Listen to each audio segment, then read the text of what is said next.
नीति सिद्धांत होना चाहिए उस पर काम हो, कार्यकर्ता से लेकर पदाधिकारियों का सम्मान हो। और यहाँ एक तरह से कहे कि अब भारतीय जनता पार्टी में अब लोकतंत्र नहीं बचा,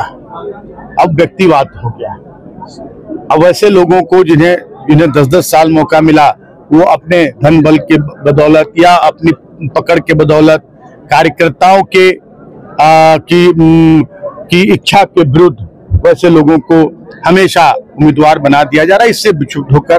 और हमारे कार्यों से 3 साल में जो हमने काम कर दिए, ये सभी लोगों के जुबान पर है कि 30 साल पर वो भारी है।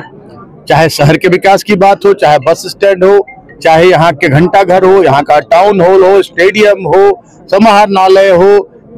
यहाँ बिरसा मुंडा हेलीपैड पार्क हो, नीलांबर पीतांबर पार्क हो, हर जगह पे और ग्रामीण क्षेत्रों में भी इसी तरह से काफी तेजी से विकास हो रहा है। शिक्षा के क्षेत्र में यहाँ एक महिला कॉलेज से वंचित था, यहाँ की बेटियों को अपनी डिग्री के लिए दर दर भटकना पड़ता था। यहाँ बीच महिला कॉलेज बनाना, मेराल में 36 करोड़ का डिग्री कॉलेज बनाना, रंका में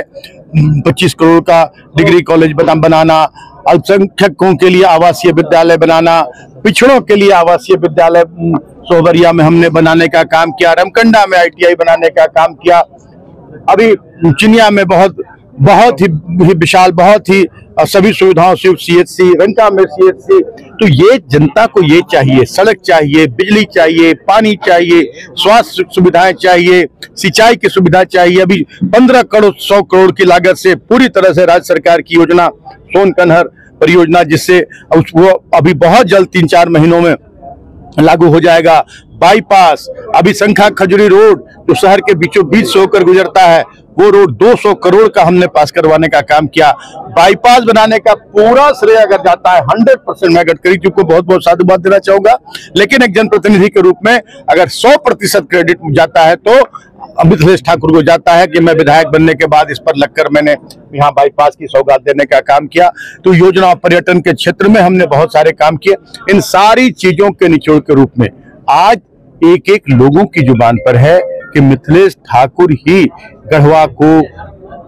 का विकास कर सकते हैं, गढ़वा की जनता को हक अधिकार दिला सकते हैं, यहाँ से पलायन रोक सकते हैं, यहाँ स्वास्थ्य की बेहतर सुविधा दिला सकते हैं, यहाँ शिक्षा की, यहाँ सिंचाई की, यहाँ पर्यटन की, हर तरह की सुविधा यहाँ दिला सकते हैं। और उसी विश्वास के साथ आज भारतीय जनता पार्टी के वरिष्ठ नेता हमारे चंदन जायसवाल जी हो गए, या हमारे मनीष कमलापुरी जी हो गए, नीलू इलू जी हो गए, या हमारे डॉक्टर साहब संजय जी और हमारे सुनील नागर जी, गौरव जी, जितने लोग हैं, ये सभी भारतीय जनता पार्टी के वरिष्ठ नेतागण और अपने हजारों समर्थकों के साथ आज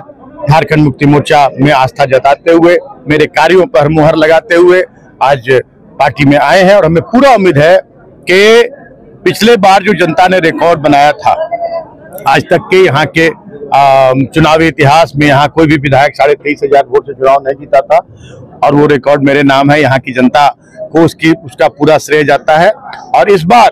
50,000 पार का जनता ने मूड बनाया है, और सभी विरोधियों की जमानत जब्त कराने का निर्णय लिया है जनता ने, क्योंकि अब जनता को विश्वास चाहिए, हक अधिकार चाहिए। अब जात पात में जनता नहीं बंटने वाली है, अब हिंदू मुस्लिम में नहीं बंटने वाली है, क्योंकि लोकतंत्र में हमारा अधिकार, हमारे विकास के लिए और हक अधिकार के लिए हम वोट देते हैं। और ये आपको दिखेगा 13 तारीख को